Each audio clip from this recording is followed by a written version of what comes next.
So యాక్చువల్గా ఏంటి అని అంటే ప్రతి ఆడవాళ్ళకి అండం అనేది అండాశయాలలో ఒక్కొక్క ఎగ్ ఫామ్ అవుతూ ఉంటుంది. ఈ ఎగ్ ఫామ్ అయిన తర్వాత అది ఒక 14th డే అంటే 14వ రోజున విడుదలవ్వాలి. సో నార్మల్గా 28 నుంచి 30 రోజుల సైకిల్ ఉన్న వాళ్ళకి 12, 13, 14, 15 ఈ 4 రోజులలో ఎగ్ అనేది పెద్దగా అయ్యి పగిలిపోయి రిలీజ్ అవుతుంది. అది రిలీజ్ అయిన తర్వాత ట్యూబ్లో వెళ్ళి వెయిట్ చేస్తుంది. స్పర్మ్స్ అంటే భార్య భర్తలు కలిసిన తర్వాత ఆ స్పర్మ్స్ రిలీజ్ అయినప్పుడు గర్భాశయంలోకి అక్కడి నుంచి ట్యూబ్ వరకు వెళ్ళి ఎక్కడైతే ఎగ్ ఉందో అక్కడికి వెళ్ళి ఎగ్గులోకి స్పర్మ్ని ఇంజెక్ట్ అయిపోయిన తర్వాత బేబీ అనేది ఫామ్ అవుతుంది. అది ఒక 5 రోజులు అక్కడ పెరిగిన తర్వాత అక్కడ నుంచి గర్భాశయంలోకి వస్తుంది అనమాట. అప్పుడు మనకి ప్రెగ్నెన్సీ కన్ఫర్మ్ అవుతుంది. అంటే యూరిన్ ప్రెగ్నెన్సీ టెస్ట్ అన్నా సరే, పోనీ బీటా హెచ్సిజీ టెస్ట్ అన్నా. సో ఈ ప్రాసెస్ జరిగేటప్పుడు ఫస్ట్ మెయిన్ ఇంపార్టెంట్ ఏంటంటే నెలసరులు కరెక్ట్గా వస్తున్నాయా లేదా అనేది చూసుకోవాలి. అండ్ తర్వాత వచ్చేసి ఎగ్ ఫామ్ అవుతుందా లేదా, ఎగ్ 18 mm to 20 mmకి పెరిగిందా లేదా, 20 mm తర్వాత అది ఎగ్ రిలీజ్ అయిందా లేదా, అంటే పగిలిపోయిందా లేదా అనేది చూసుకోవాలి.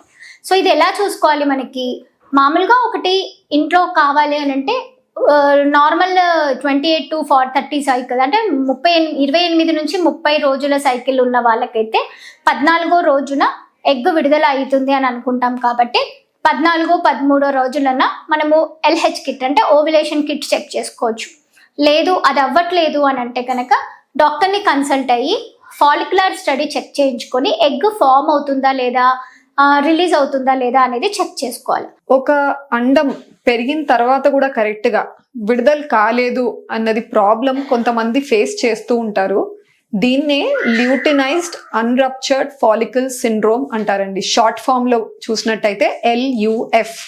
సో ఇక్కడ ఎక్కువగా మనం ఎటువంటి కపుల్స్ ని నోటీస్ చేస్తాం అంటే ఎవరికైతే వాళ్ళకు బేసిక్ టెస్ట్స్ లో స్కాన్ బానే ఉంది, ట్యూబ్స్ ఓపెన్ ఉన్నాయి, భర్త కణాల పరీక్ష కూడా అంతా బానే ఉంది అన్న వాళ్ళకి చిన్న ట్రీట్మెంట్ తో స్టార్ట్ చేద్దామని చెప్తారు డాక్టర్. దాన్నే ఓవ్యులేషన్ ఇండక్షన్. సో ఈ ఓవ్యులేషన్ ఇండక్షన్ లో ఏం చేస్తామంటే మేము మెడిసిన్స్ లేదా 1 or 2 ఇంజెక్షన్స్ ఇచ్చి ఒక ఎగ్ పెరుగుతుందా లేదా మానిటర్ చేస్తాం స్కాన్స్ లో.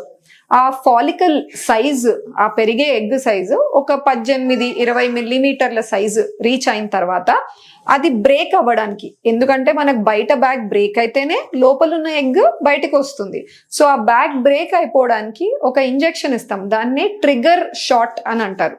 సో ఈ ట్రిగర్ షాట్ HCG లేదా కొంతమంది డెకాపెప్టిన్ లాంటి ఇంజెక్షన్స్ ఇస్తాం.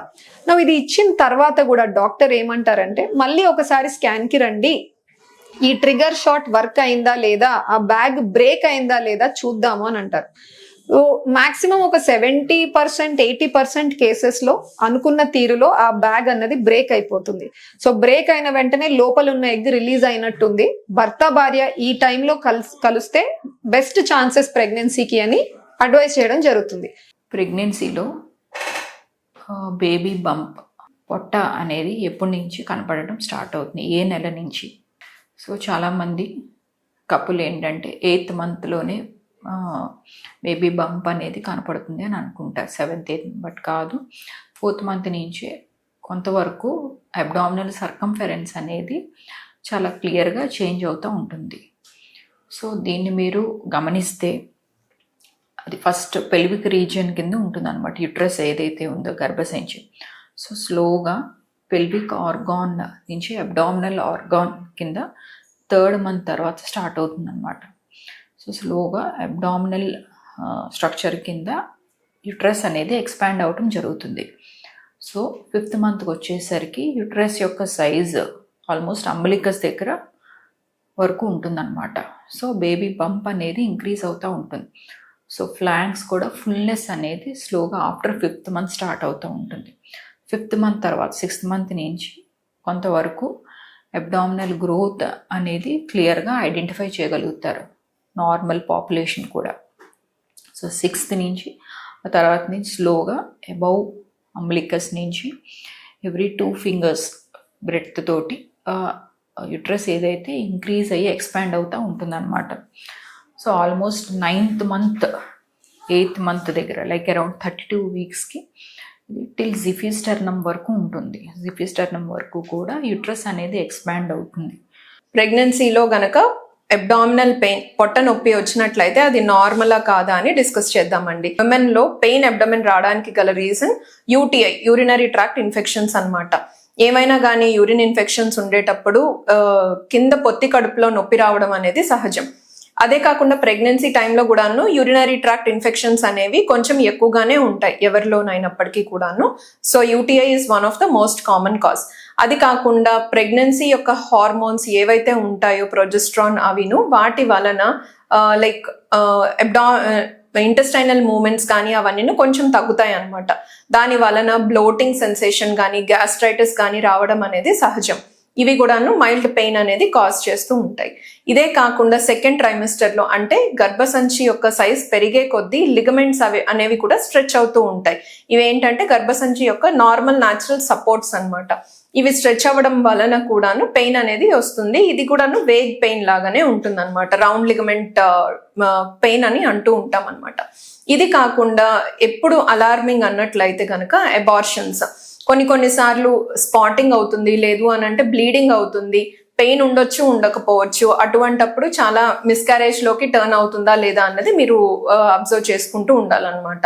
ఏమైనా కనుక బ్లీడింగ్ అవుతుంది అంటే అది first and foremost important alarming sign. వెంటనే డాక్టర్ దగ్గరికి వెళ్ళాలి, స్కాన్ ఒక్కసారి చూసుకోవాలి, బేబీ హార్ట్ బీట్ కానీ అదంతా నార్మల్ ఉందా లేదా అన్నది చెక్ చేసుకోవాలి.